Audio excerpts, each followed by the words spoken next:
Jedes Kind lernt gerne. Glaubst du nicht? Okay, pass auf, ich beweise es dir. Hast du schon mal ein Kind kennengelernt, das nie gehen gelernt hat? Also jetzt mal Behinderungen ausgenommen.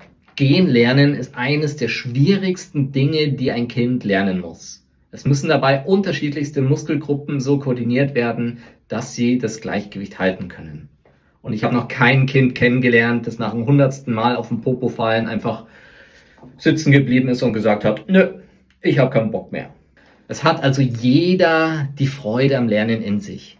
Und deine Aufgabe als Elternteil ist es nun herauszufinden, wie du diese Freude in deinem Kind wieder entdecken kannst und erwecken kannst. Generell habe ich jetzt 3 Fragen für dich, die du über dein Kind einmal beantworten solltest. Erstens, gibt es irgendein Thema bei deinem Kind, wo dein Kind immer motiviert, immer Feuer und Flamme ist? Beispielsweise Weltall. Ja, viele Jungs, aber auch Mädels sind total fasziniert vom Weltraum, von Raketen, wie man zum Mond fliegt und so weiter. Zweitens, hat dieses Thema irgendeinen Bezug zur Realität des Kindes? Also beispielsweise baut dein Kind immer irgendwelche Raketen aus Lego oder hat es ein Mondfahrzeug aus Playmobil gebaut?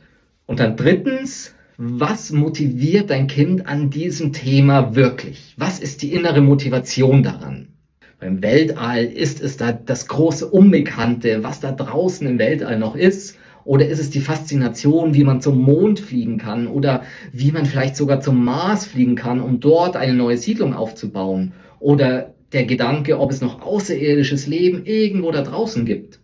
So, und wenn du diese Fragen jetzt beantworten kannst, dann liegt es an dir, dass du dir überlegst, wie du jetzt langweilige Themen für das Kind so umformen kannst oder einen Bezug zu dem Thema herstellen kannst, dass es für dein Kind wieder interessant wird.